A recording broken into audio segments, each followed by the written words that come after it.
నేను యోహాను సువార్తలోంచి మీకు వాక్యాన్ని చెప్తా ఉన్నాను. యోహాను సువార్త చాలా లేటుగా రాసినటువంటి సువార్త. యోహాను సువార్త కోర్టులో ఒక వ్యక్తి తాను నమ్మినటువంటి విషయాన్ని ఎందుకు నమ్ముతున్నాడో రుజువులు ఇచ్చేటువంటి పుస్తకం లాంటిది. 21 రుజువులు యోహాను భక్తుడు ఇస్తున్నాడు. దాని ద్వారా యేసు క్రీస్తు అని మీరు నమ్మాలి, నమ్మితే మీకు నిత్య జీవం ఉంటుంది అనేటువంటిది ఆయనకున్నటువంటి పూర్తి అంశం. 21 విషయాలు మనం చూసాం. 3 అంశాలు, 7 సూచనలు, 7 సవాళ్ళు, 7 సంభాషణలు. మీ దగ్గర 2 సంభాషణలు చెప్పాను ఇప్పటికే. ఒకటి నికోదేముతో మాట్లాడింది, రెండోది సమరయ స్త్రీతో మాట్లాడింది. ఈరోజు పొద్దున గొంది జీడిఎం చర్చ్లో పేతురు గారితో యేసుక్రీస్తు ప్రభు వారు చేసినటువంటి సంభాషణ నేను అక్కడ మాట్లాడటం జరిగింది. అయితే ఇప్పుడు ఇంకొక సంభాషణ, సూచన 2 కలిపి ఉన్నటువంటి దాన్ని ఇప్పుడు మీకు చివరిదిగా చూడాలి అని నేను అనుకుంటున్నాను. ఇది యోహాను సువార్త 5వ అధ్యాయంలో మనకు కనబడేటువంటి సన్నివేశం. 5వ అధ్యాయం. అయితే సూచనల గురించి ఓ చిన్న పరిచయం ఇస్తాను. సూచన అన్నప్పుడు మీకు మొదటి రోజు దారి చూపించేది అని అన్నాను కదా. సూచన మనకి ఇంకొంచెం ముందుకు తీసుకెళ్ళటానికి ఊరటనిచ్చేది. ఇప్పుడు మనం తెలియకుండా వెళ్తా ఉన్నాం, రోడ్ ఎటో తెలియట్లేదు. ఒకవేళ మీరు దాని అంటారు సకినేటిపల్లి వెళ్దాం అనుకుంటా ఉన్నారు, ఎక్కడెక్కడో సందులు తిప్పుతూ ఉంది. అయితే సడన్గా మీకు బోర్డు కనబడింది, సకినేటిపల్లి 10 కిలోమీటర్లు అని. ఒక్కసారిగా ఆనందం కలుగుద్ది. ఈ రోడ్డే, ఇంకో 10 కిలోమీటర్లు వెళ్తే సకినేటిపల్లి వచ్చేస్తుంది. అలాగనమాట ఈ సూచనలు, అలాంటివి అనమాట. అది ముందుకు తీసుకెళ్ళేది. మీకు 2 సూచనలు అంటే ఏ విధంగా మనకి ముందుకు తీసుకెళ్లేవిగా ఉంటాయి అని అనటానికి చిన్న వివరణ మీకు ఇస్తాను. యేసు ప్రభువారు అంటే యోహాను సువార్త ప్రకారం చేసినటువంటి మొట్టమొదటి అద్భుత కార్యము నీటిని ద్రాక్షారసంగా మార్చడం. ఇది మీకు తెలిసిందే. అది సూచన ఎలా అవుతుంది?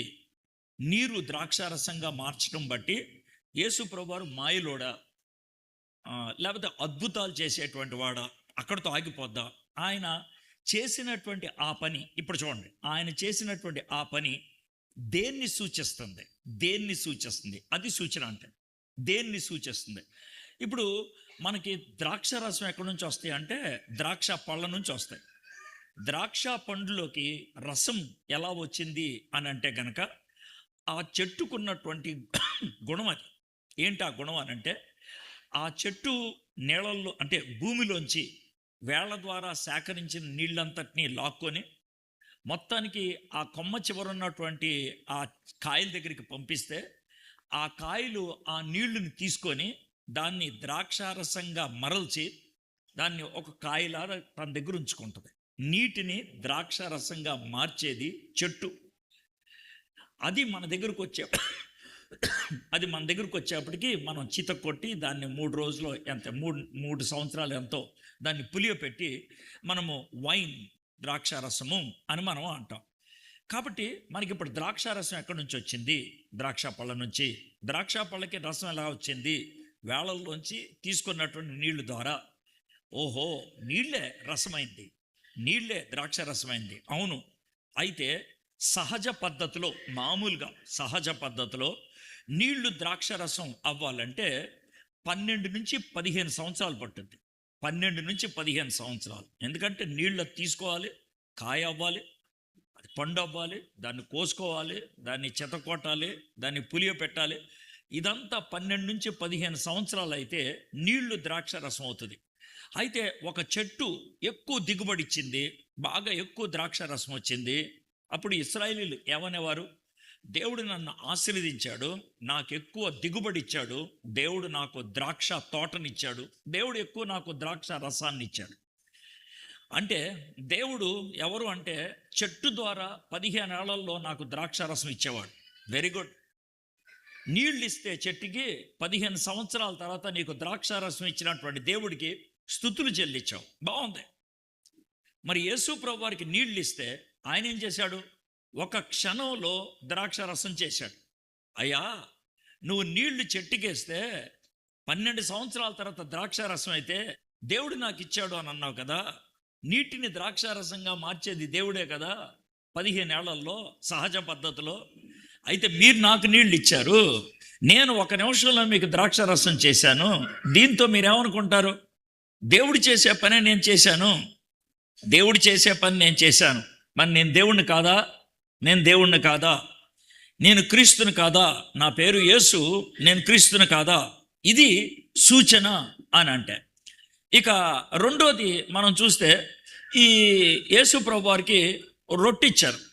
రొట్టిస్తే ఆయన దానికి కృతజ్ఞతలు చెల్లించి ప్రజలకి పంచిచ్చారు. అది కొన్ని వేల మంది తినేశారు. అంటే దాన్ని మల్టిప్లికేషన్, ఎక్కువ చేయటం. మల్టిప్లికేషన్ ఎవరు చేస్తారు? దేవుడు చేస్తాడు. ఏంటి మల్టిప్లికేషన్ అంటే ఏంటి? ఒక గోధుమ గింజ నాటితే, ఒక మొక్క వస్తే దానికి వచ్చేటువంటి కంకె, దాంట్లో ఎన్ని గోధుమలు ఉంటాయి? అది దిగుబడి. ఎకరం పొలంలో 60 బస్తాలు వచ్చినాయి. దేవుడు నాకు బాగా దిగుబడి ఇచ్చాడు.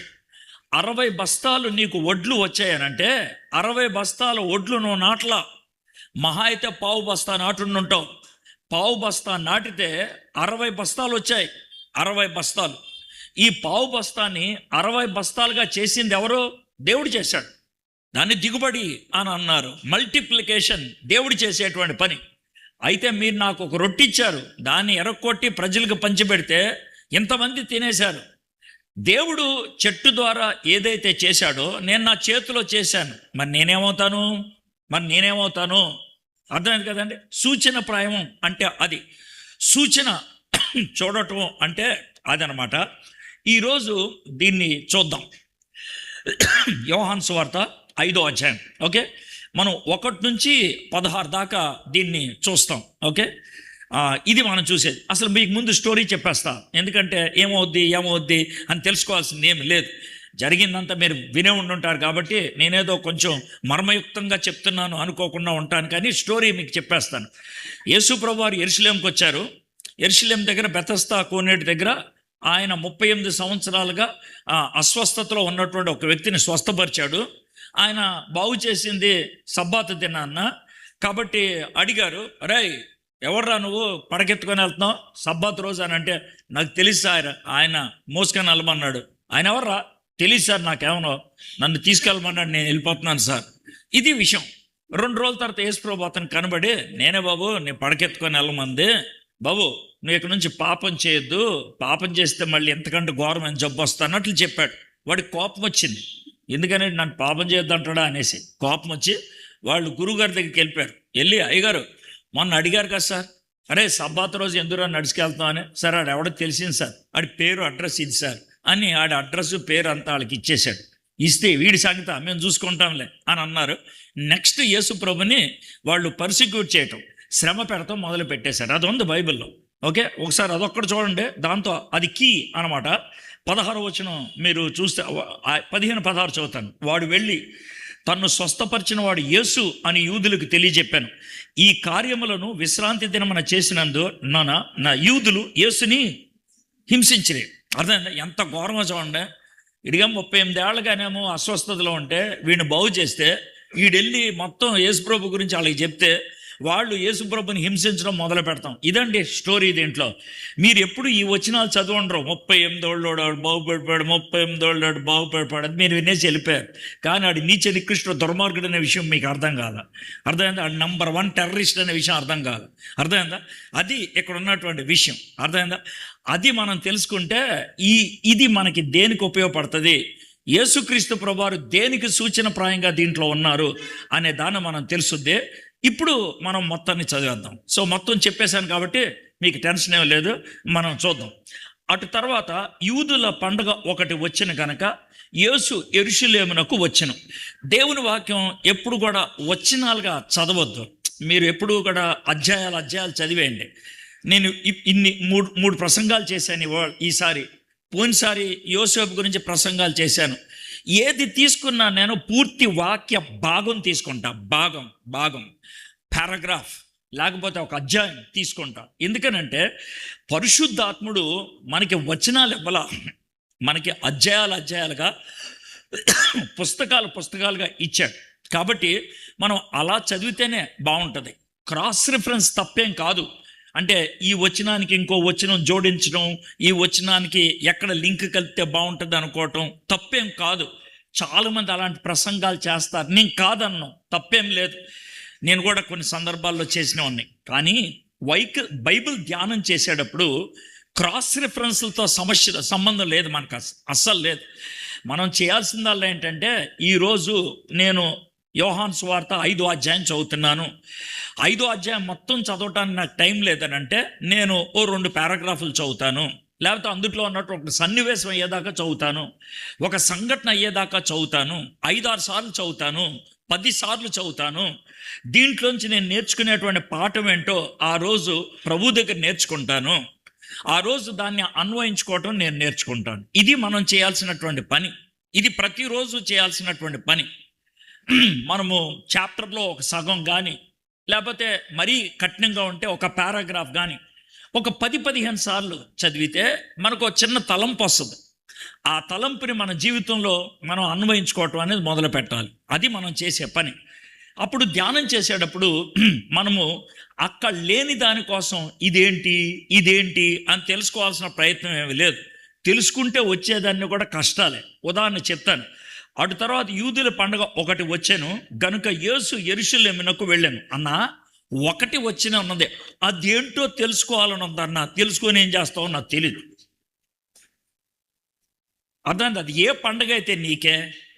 పండగకి ప్రాముఖ్యత ఉంటే కనుక రాసి ఉండేవాళ్ళు కదా పలానా పండగ అనేసి.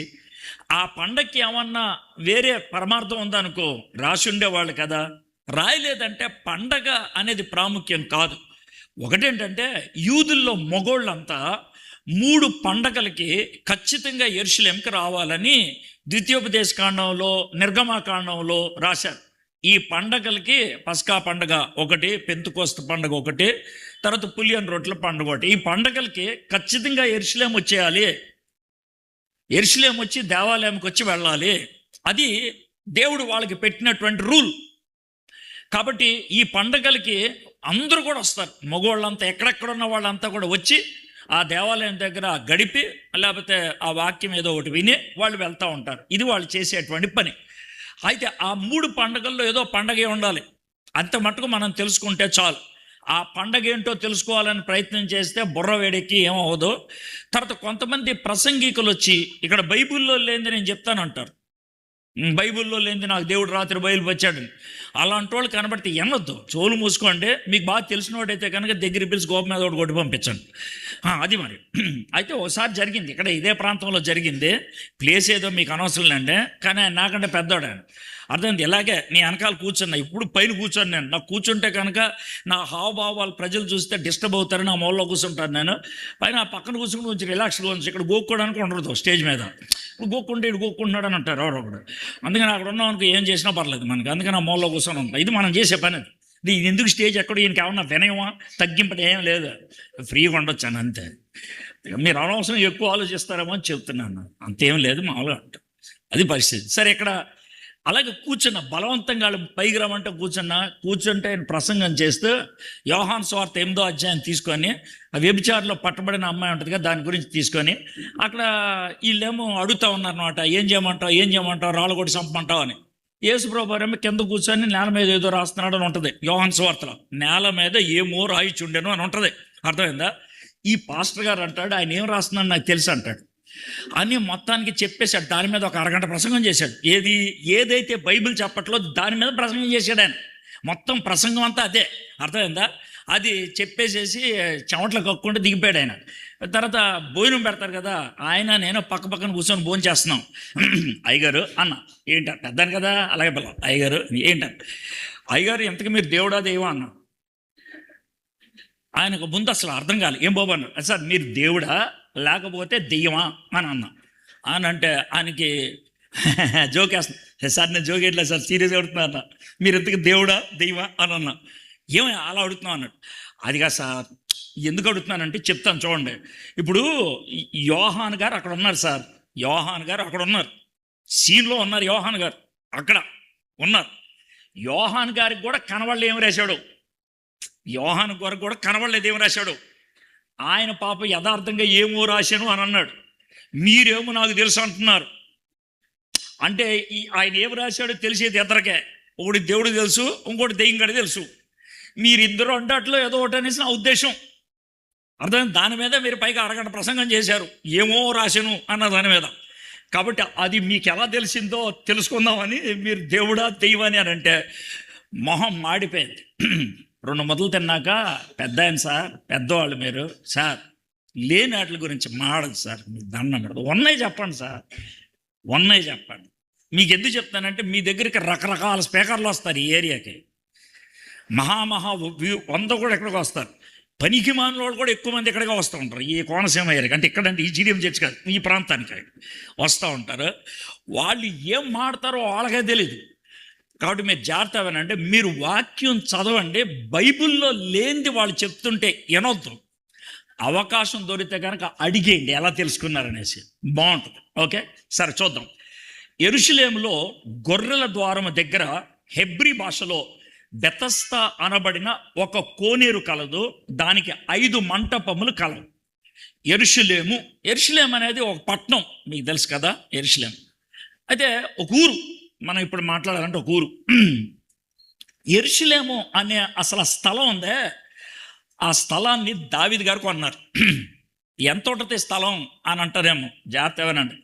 11.5 ఎకరాలు ఉంటుంది. ఎంత అంతే, ఇంత కొన్నాడు ఆయన. దాని తర్వాత కొడుకు దాన్ని కట్టాడు, ఏది పెద్ద పట్నం కట్టాడు, లోనేమో దేవాలయం కూడా కట్టాడు. దాని చుట్టూ గోడ కట్టాడు, పట్నం చుట్టూ. ఆ చుట్టూ గోడకి 12 గుమ్మాలు పెట్టాడు. మన ఇంటికి కూడా గుమ్మాలు ఉంటాయి, ఆ గుమ్మాలకి పేర్లు పెడతాం మనం. ఫ్రంట్ డోరు, బ్యాక్ డోరు, తోటలోకి డోరు, డ్రాయింగ్ రూమ్లో డోరు అని పేర్లు పెడతాం, అంటే మనకి ఎక్కువ ఉంటే కనుక. అదేవిధంగా వీళ్ళు ఏం చేశారంటే ఈ 12 ద్వారాలకి కూడా పేర్లు పెట్టారు. అర్థం? నీటి గుమ్మం, బహుశా అక్కడ నీరు ఎక్కువ దొరుకుద్దేమో. పెంట గుమ్మం, బహుశా పెంట ఎక్కువ పడేస్తారేమో అక్కడ. అలాగ ఒక్కొక్క గుమ్మానికి ఒక్కొక్క పేరు పెట్టారు. ఈ గుమ్మం పేరు ఏంటంటే గొర్రెల ద్వారం. ఒకవేళ మీ తెలుగు బైబిల్లో వెనక్కి వెళ్ళిపోతే, లాస్ట్లోకి వెళ్ళిపోతే, ఇది బైబిల్ మొత్తం అయిపోయిన తర్వాత వెళ్ళిపోతే, యూజువల్గా బిఎస్ఏ వాళ్ళు తయారు చేసినటువంటి బైబిల్లో యెరూషలేము యొక్క మ్యాప్ ఉంటుంది, ద్వారాల పేర్లు కూడా ఉంటాయి. అర్థమైందా? దాంట్లో ఈ గొర్రెల ద్వారం ఎక్కడ ఉంటుంది అంటే నార్త్, ఉత్తరాన్ని ఉంటుంది. అక్కడ జరిగినటువంటి విషయం ఏమని రాస్తున్నాడు, యెరూషలేములో గొర్రెల ద్వారము దగ్గర హెబ్రీ భాషలో బెతస్తా అనబడిన ఒక కోనేరు కలదు. ఏం కలదు? కోనేరు అంటే ఏంటి? మన భాషలో చెప్తున్నా, స్విమ్మింగ్ పూల్ కలదు మన భాషలో. సార్ అప్పుడు స్విమ్మింగ్ పూల్ ఉందా అనొద్దు, మనకు అర్థం అవడం చెప్తున్నాను. ఓ చిన్న చెరువు ఉండేదన్నట్టు, బావి కాదు, చెరువు. అర్థం? చాలామంది పిలుస్తున్నారు, అమ్మా ఎవరెవరు పిలుస్తున్నారు వచ్చేసి అంటే వాళ్ళు ఊపి. ఇంకెవరిని పిలవాలా? అయిపోయిందా? పూర్తి అయిపోతే పోతే అదే మీరు కాన్సన్ట్రేట్ చేసి వింటారు. ఇంకేమైనా పిలిచేది ఉందా? Right, okay. నాతో వచ్చిన తలనొప్పి అది. నేను చూస్తూ ఉంటాను మనుషుల్ని, కొంచెం ఎవరన్నా బాధపడుతుంటే నేను తట్టుకోలేను. పాపం ఆవిడ ఎవరో పిలవడానికి బాధపడుతుంది, ఆవిడకి అర్థం కావట్లేదు, చేతులు ఊపుతుంది, ఎందుకు సెటిల్ చేస్తా వాళ్ళ అదే. ఓకే, అయితే ఈ గొర్రెల ద్వారం దగ్గర ఈ కోనేరు ఒకటి ఉంది. బావి కాదు, బావి అంటే చిన్నగా ఉండొచ్చు, 3 అడుగులు 4 అడుగులు. కోనేరు అంటే అట్లీస్ట్ ఈ స్టేజ్ అంతా ఉండాలి, అట్లీస్ట్ ఈ స్టేజ్ అంతా ఉంది, ఇంతది ఉండాలి. ఈ కోనేరు ఉంది, దీనికి 5 మంటపాలు ఉన్నాయి. మంటపం అంటే ఏంటి అని అంటారేమో. మంటపం అంటే ఇప్పుడు మీరు సార్ అక్కడ మంటపాలు ఉన్నాయి అని అంటారే, అంటే మనం గుళ్ళు అని ఆలోచిస్తాం. కాదు. అక్కడ ఉన్నటువంటి పదం మంటపం అంటే మీకు అర్థం అవడానికి చెప్తున్నాను. మనకి రోడ్డు పక్కన అప్పుడప్పుడు బస్సు షెల్టర్లు కనబడతాయి. అంటే బస్ స్టాండ్ కాదు, బస్ షెల్టర్ అంటే ఏంటి? పైన చిన్న ఇది ఉండి అటు ఇటు 3 పక్కలు మూసేసి ఒక చిన్న సీట్ ఉంటుంది, అటు కూర్చోవచ్చు. బస్సు వస్తే అప్పుడు వెళ్ళి ఎక్కేయడానికి, వర్షం ఎండ మన మీద పడకుండా సరిపోద్ది, అంతే. చిన్న షెడ్ లాంటిది ఉంటుంది. ఆ విధమైన దాన్ని మంటపం అంటారు. దీనికి 5 మంటపాలు ఉన్నాయంట. ఇప్పుడు ఇలాగా ఒకవేళ కోనేరు ఉందనుకోండి, ఎక్కడొకటి 4 మంటపాలు ఉండొచ్చు. ఐదు ఎందుకు ఉన్నాయి అబ్బా? ఐదు అంటే పెంటగన్ షేప్ అంటే ఎలాగా ఉన్నదా? ఎలా కట్టారా? ఐదు పలకలు కలిగినటువంటి కోనేరా, అందుకనే ఐదు మంటపాలు ఉన్నాయా అని కొంతకాలం ఆలోచించారు.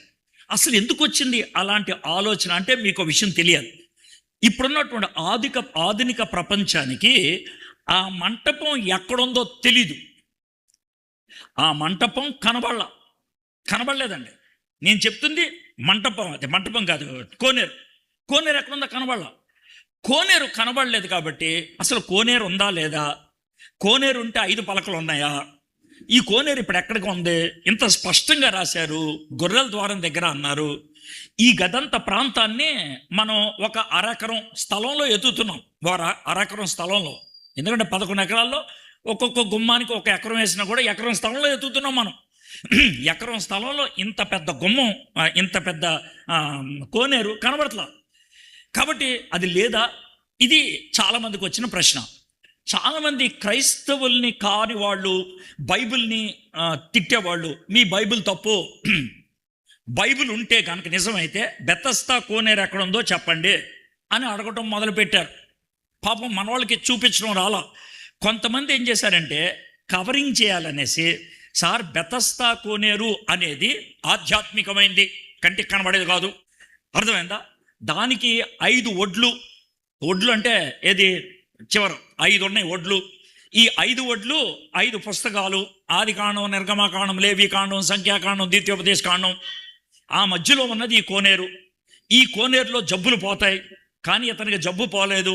ఏ జబ్బునైతే ధర్మశాస్త్రం నెరవేర్చలేకపోయిందో, తీర్చలేకపోయిందో, ఆ జబ్బును తీర్చడానికి యేసుప్రభు వచ్చారు అని ఒక దీర్ఘమైనటువంటి ప్రసంగాలు కూడా చేసేవాళ్ళని అభావం పెట్టారు అనుకున్నారు. ఇది పరిస్థితి. పాపం ఆ టైంలో అలా నడిచింది, నేనేమంటలేదు, నడిచింది మనం.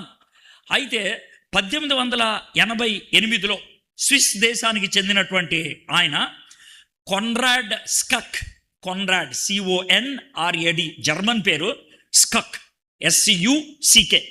ఆయన ఒక మిషనరీ, ఆయన భూగర్భ శాస్త్రవేత్త ఏమో కాదు, పరిచారకుడు. ఆయనకి ఎందుకో దీని మీద బాగా భారం కలిగి వెళ్ళాడంట. ఎక్కడికి?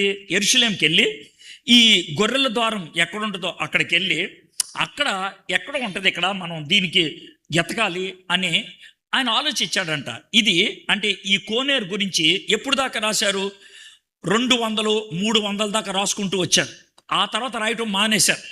అంటే ఒక 1600 సంవత్సరాల క్రితం వరకు ఉంది, 1500 సంవత్సరాల క్రితం దాకా ఉంది, ఇప్పుడు లేదు. బహుశా మధ్యలో వచ్చినటువంటి గొడవలను బట్టి, యుద్ధాలను బట్టి, కొట్లాట్లను బట్టి ఇది మూసుకుపోయిందేమో, ఈ కోనేరు మూసుకుపోయిందేమో. కాబట్టి ఒకవేళ భూమిలోకి వెళ్ళిపోయిందేమో, మనం తవ్వుదాం అనేసి ఆయన నెమ్మదిగా తవ్వుకుంటూ వెళ్ళాడు. ఎంత లోతు? 40 అడుగులు తవ్వాడు. 40 అడుగులు అంటే 4 అంతస్తులు మేడ ఎంత ఎత్తు ఉంటుందో అంత ఎత్తు తవ్వితే అక్కడ ఆయనకి కోనేరు తగిలింది. ఎప్పుడిది? 1888లో తగిలింది. అయితే ఇదే బెతస్దా కోనేరు అనేసేలా ఆయన కోనేరు తగిలిందని ప్రపంచానికి చెప్పాడు, ఇక్కడ కోనేరు ఉంది అని. ప్రజలకు ఓకే ఎంత లోతుందనమాట అని దగ్గర ప్రాంతాలన్నీ తవ్వుకుంటూ వచ్చేస్తే ఆ కోనేరు బయటపడింది. కానీ ఆ తవ్వకాలు పూర్తయ్యి ఇక్కడ కోనేరు ఉందని తెలిసేటప్పటికీ 100 ఏళ్ళు గడిచిపోయాయి. 1973లో, జాగ్రత్త చెప్తున్నాను, 1973లో FF బ్రూస్ ఆయన పేరు, బైబిల్లో మంచి పండితుడు, కొత్త నిబంధన పండితుడు ఆయన. FF బ్రూస్ అనేటువంటి ఆయన ఓ పుస్తకం రాశాడు. తర్వాత చాలా స్పష్టంగా చెప్పాడు, ఇది సార్ మనకి బెతస్దా కోనేరు దొరికింది అని అన్నారు. అప్పుడు ఆయన కొన్ని ప్రశ్నలు అడిగారు. సార్ మీకు ఎలా తెలిసింది అది బెతస్దా కోనేరని? సార్ 5 మంటపాలు ఎలా వివరిస్తారు? అది 5 పలకల మంటపం లాగా ఉందా ఏంటి సార్, వివరణ కావాలి మాకు అని అంటే FF బ్రూస్ గారు చెప్పారు, ఏమండి ఇది ఒక మంటపం, అయితే ఈ మంటపం మధ్యలో గోడ ఉంది. మంటపం మంచులో ఎందుకు గోడ ఉంది సార్ అంటే చెప్తాను వినండి. మంటపం మధ్యలో గోడ ఉంది. ఉత్తర దిక్కునున్నటువంటి మంటపం రిజర్వాయర్. మీకు ఎవడైనా చెప్పాడా రిజర్వాయర్? అరే చెప్తాను వినయా.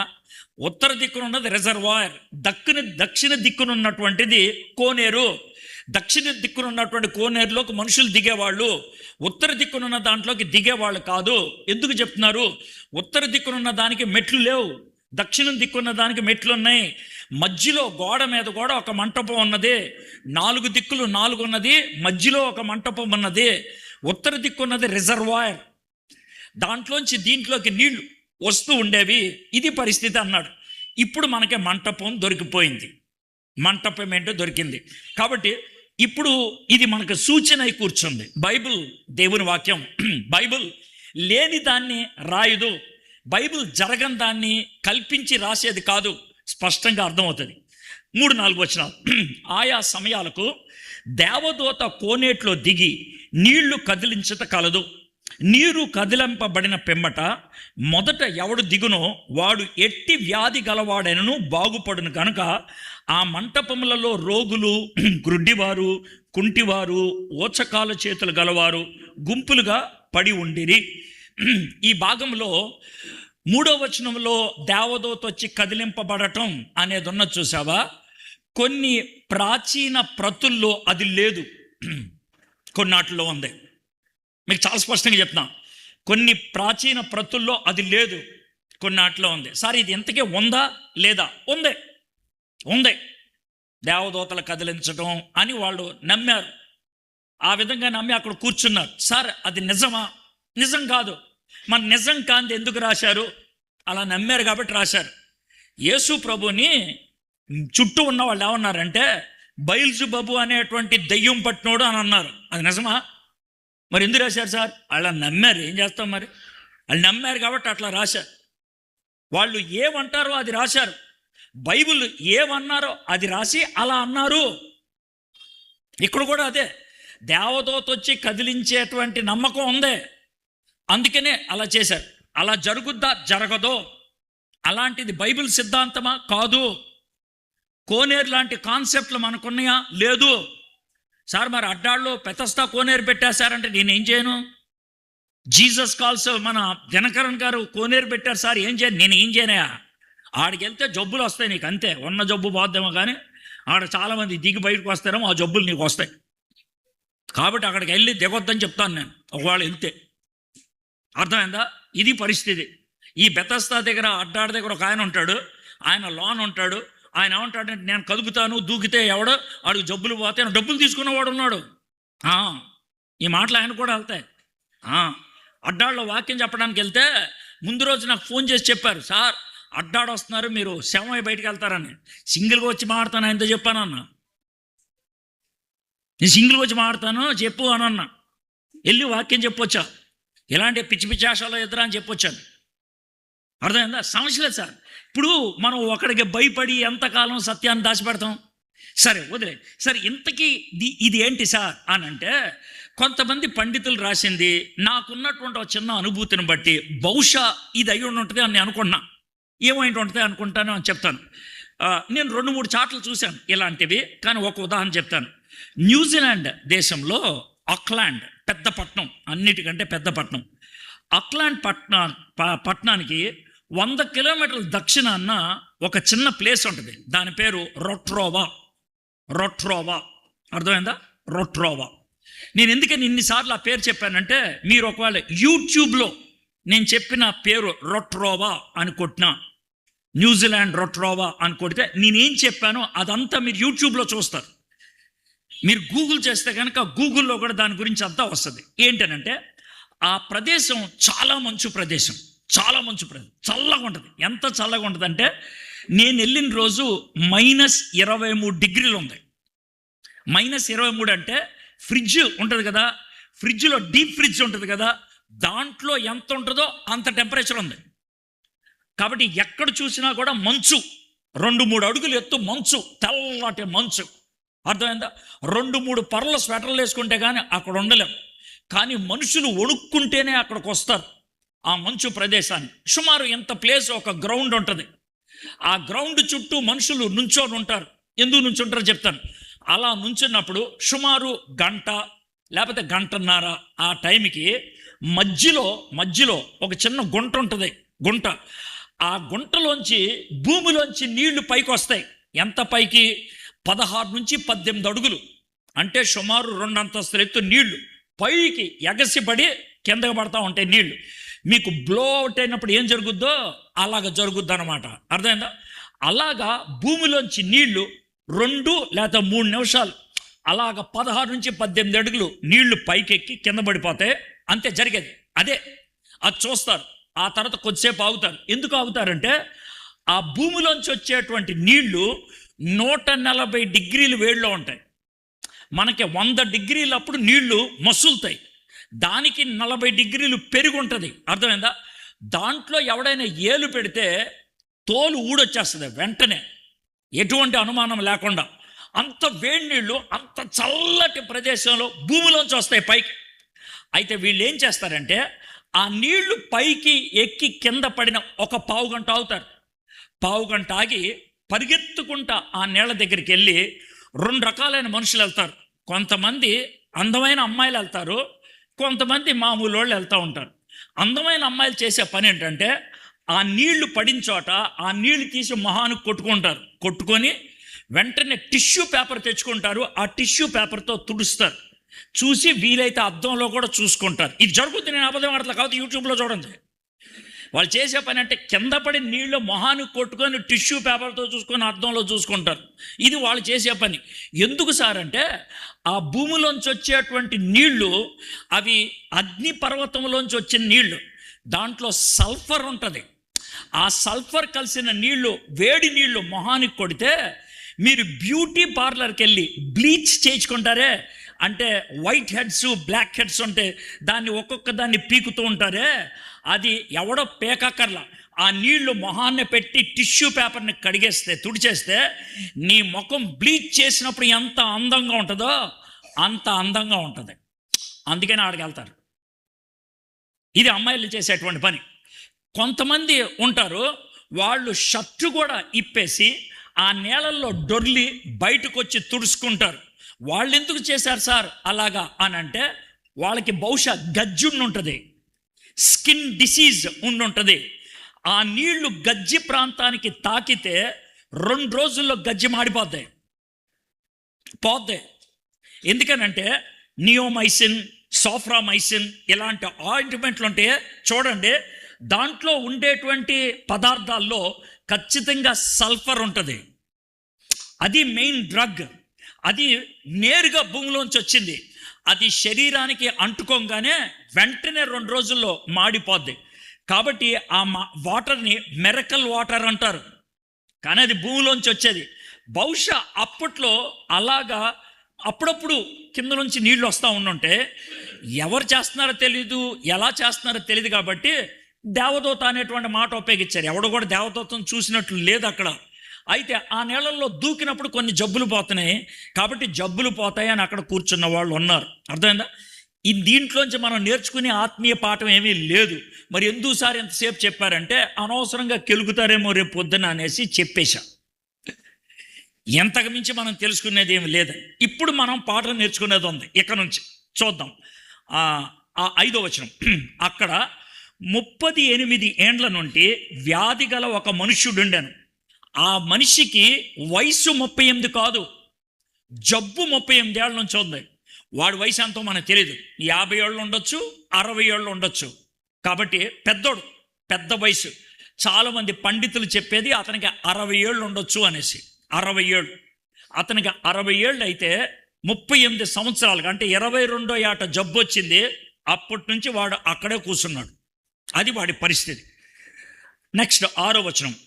యేసు వాడు పడి ఉండట చూచి వాడప్పటికి బహుకాలము నుండి ఆ స్థితిలో ఉన్నాడని ఎరిగి స్వస్థపడగోర్చున్నావా అని వానిని అడిగాను.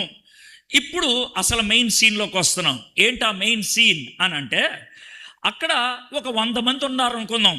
జబ్బులు ఉన్నవాళ్ళు ఒక 100 మంది ఉన్నారు. 100 మంది జబ్బులు పోతాయి అనేసి వాళ్ళు అక్కడ కూర్చొని ఉన్నారు. 100 మంది. యేసు ప్రభువు వారు ఆ కోనేరు దగ్గరకు వచ్చారు. వచ్చి ఆయన హలో జబ్బు కలిగిన వాళ్ళందరూ రండి ఎక్కడికి అని ఏం అనలా. నేను యేసునే, చెప్పండి రా జబ్బున్న వాళ్ళందరిని తీసుకురండి అని కూడా అనలేదు ఆయన. చాలా సైలెంట్గా ఈయనొక్కడి దగ్గరికి వెళ్ళి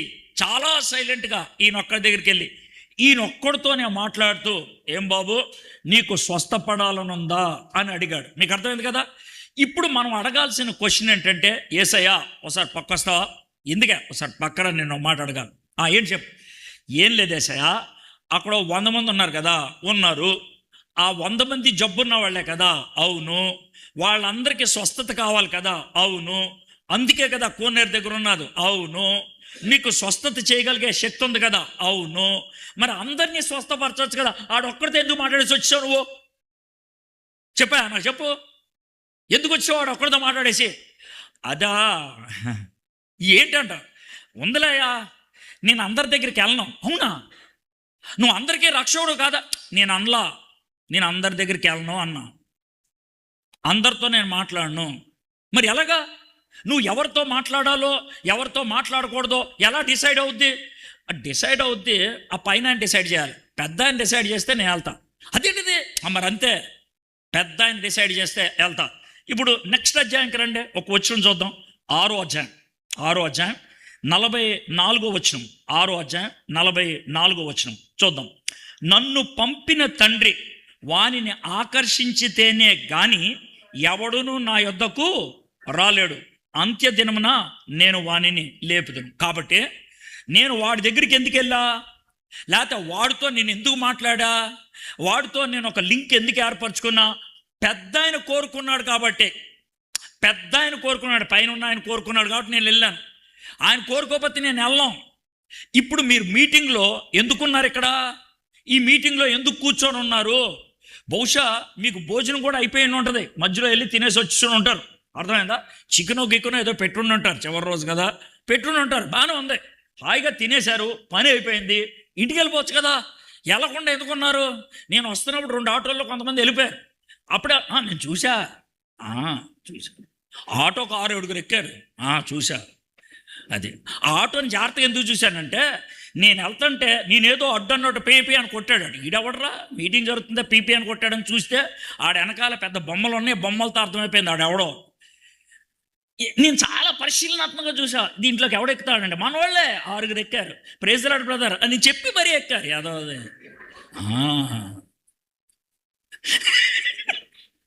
వెళ్ళిపోయారు. ఫుడ్ తినేసారు కదా, పని అయిపోయింది. అంటే వాళ్ళు వెళ్ళిపోయినందుకు నా బాధ లేదా? నా బాధ అంతా మీతోనే. మాతో బాధ ఏంటి సార్? కూర్చున్నారు, మీరు కూర్చున్నారు కదా, అదే నా బాధ. మీరు ఎందుకు కూర్చున్నారంటే, తండ్రి దేవుడు కోరిక ఈరోజు ఈ వర్తమానం మీరు వినాలని. మిమ్మల్ని ఎందుకు కోరుకున్నాను నాకు తెలీదు. బహుశా మీతో పనుంది ఆయనకే, మీతో పనుందే, అందుకే కూర్చోబెట్టాడు ఆయన.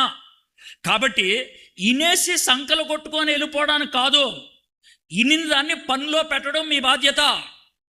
ఇన్న తర్వాత పనిలో పెట్టకపోతే మీకు అదురుతుంది. పచ్చి భాషలో చెప్పాలంటే పగులుద్ది ఆయన దగ్గర నుంచి. కాబట్టి మీరు ఇక్కడ ఎందుకున్నారు? తండ్రి కోరుకున్నాడు కాబట్టి ఉన్నారు, తండ్రి ఆకర్షించారు కాబట్టి ఉన్నారు. దీన్నే మనం డైలాగ్ వేస్తాం, తండ్రి చిత్తంలో ఉన్నాం సార్, అందుకే వచ్చాం. Very good, very good. విని వాక్యం వినేసి వెళ్ళిపోవడానికి కాదు, దాని వెనకాల ఏదో ఉంది. అదే ఇప్పుడు మనం తెలుసుకోబోతున్నాం. అది మనం తెలుసుకోవాలి ఈ యొక్క భాగంలోంచి. అయితే తండ్రి చిత్తం ఉన్నది కాబట్టి ఇక్కడ ఉంది. మీలో కొంతమంది కొత్తలాడుతూ ఉంటుంది ఒక విషయం, అది క్లారిఫై చేశాను. సార్ మరి వాళ్ళు వెళ్ళిపోయిన వాళ్ళ సంగతి ఏంటి సార్ మరి రానోళ్ళ సంగతి ఏంటి సార్? పోస్టర్లు బోర్డు తగిలిచ్చారు, తర్వాత గొట్టాలు పెట్టారు, కానీ కొంతమంది ఎంటలేదే, వాళ్ళ సంగతి ఏంటి సార్? వాళ్ళ గురించి మరీ అవద్దు ప్రస్తుతానికే. వాళ్ళని చివరిలో సీన్లో తీసుకొస్తాను నేను. ప్రస్తుతం మీరు ఇంపార్టెంట్, అర్థమైందా? మీరు ఇంపార్టెంట్ కాబట్టి ఇక్కడికి వచ్చి కూర్చున్నాం. సార్ ఇప్పుడు మేము తండ్రి ఎంపిక చేశాడు కాబట్టి మేము ఇక్కడ మీటింగ్లో కూర్చున్నాం కాబట్టి మీరు ఒక చిన్న మాట చెప్పండి సార్, నాకు హ్యాపీగా ఉంటుంది. ఏంటిది? ఇప్పుడు మన పేరు అక్కడ ఉండదంటారా? మన పేరు అక్కడ ఉంటుందంటారా? అంటే తండ్రి ఏర్పరచుకున్నాడుగా మనల్ని. కాబట్టి మేము అక్కడ కూర్చున్నాం కదా, ఆటో ఎక్కి వెళ్ళిపోలేదు కదా, కూర్చున్నాం కదా ఇక్కడ, అంటే మా పేరు అక్కడ ఉందంటారా? ఏమో. అదేంటి సార్ మీరు ఎంపిక చేశారా అక్కడ కూర్చోవడానికి? కానీ మీరు అక్కడ ఉంటారా లేదా ఇప్పుడు నెక్స్ట్ డైలాగ్ తేలుద్ది. ఏంటా డైలాగ్ అంటే 6వ వచనం. యేసు వాడు పడి ఉండుట చూచి వాడు అప్పటికి బహుకాలం నుండి ఆ స్థితిలో ఉన్నాడని ఎరిగి ఇప్పుడు యేసే అన్న ఒకటి అడుగుతున్నాడు. ఏమడుగుతున్నాడు? స్వస్థపరగోడుచున్నావా అని వాడిని అడిగాడు కదా. అడిగితే వాడు ఎన్ని రకాలైన జవాబులు ఇవ్వచ్చు? బోల్డ్ రకాలైన జవాబులు ఇవ్వచ్చు. ఒకటే, చాలా వందనాలయ్యా అనవచ్చు. ఇంకో మాట, బా బచ్చాగాడు, నా జబ్బు అంత లేదు, నీ వయసు ఏంది బా అని కూడా అనొచ్చు. అనొచ్చలేదా? యేసుప్రభు వయసు ఎంత? 30 ఏళ్ళు ఇది జరిగినప్పుడు. 31 వేసుకో. ఈడి వయసు ఎంత? 60 ఏళ్ళు. వీడికి జబ్బు వయసు ఎంత? 38 ఏళ్ళు. నా జబ్బు ఎప్పటి నుంచి ఉందో అప్పటికి నువ్వు పుట్టలేదు. ఏంటో మాట బా స్వస్థపరచకూర్చున్నావు అంట. పిచ్చోళ్ళలాగా అన్నాడు. అది ఎలా ఉంటుందంటే కొన్ని ప్రశ్నలు పిచ్చ కోపం వస్తుంది. ఇదివరకు జరిగిన విషయం. సినిమా హాల్లో సినిమా చూస్తూ ఉండే, సినిమా హాల్లో సినిమాగా చూసేది. మధ్యలో ఇంటర్వెల్ ఉంటుంది కదా, ఇంటర్వెల్లో మనం బయటకు వచ్చి బజ్జీలు అవి కొనుక్కుంటాం కదా. అప్పుడు ఎవడు చూసి సినిమాకి వచ్చావా అంటాడు. లోన సినిమాకి రావు దేనికి వస్తారండి? అర్థమైందా? ఇక్కడ స్వస్థత కోసం కూర్చున్న వాళ్ళు స్వస్థత కావాలని అడుగుతారంటారా పెచ్చాళ్ళ? ఇక్కడ ఎందుకు వస్తారా? ఎందుకు కూర్చున్నారు ఇక్కడ అని అనొచ్చు. అది కూడా అనొచ్చు, మాడకుండా ఊరుకోవచ్చు. కానీ వీడిని అడిగాడు, అయ్యా నీకు స్వస్థపడాలని ఉన్నదా? ఇక్కడ చూడండి, యేసు ప్రభు వాడి దగ్గరికి రావటం అనేది దేవుని యొక్క సార్వభౌమ అధికారం, దేవుని కోరిక ప్రకారం యేసయ్య వాడి దగ్గరకు వచ్చి బాబు అని మాట్లాడాడు. ఇప్పుడు వీడి కోరిక ఏంటి? నువ్వు స్వస్థపరకూర్చున్నావు అంటే అవును అని అన్నాడు అనుకో, పని అవుద్ది. కాదు అన్నాడు అనుకో, పని అవుద్దా? అవదు. ఇప్పుడు నాకు ఎక్కడో మైక్ ఉందండి, ఎవడో మైక్.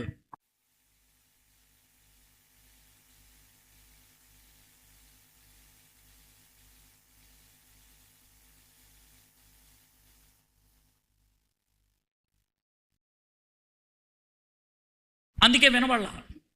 ఇప్పుడు దేవుడు కోరుకొని నువ్వు వద్దనుకున్నావు అనుకో, పని అవదో. నేను ఎందుకని ఈ మాట చెప్తానంటే, దేవుడు అనుకుంటే అన్నీ అయిపోతాయి అని అంటారు చూసా, అది కర్మ సిద్ధాంతం.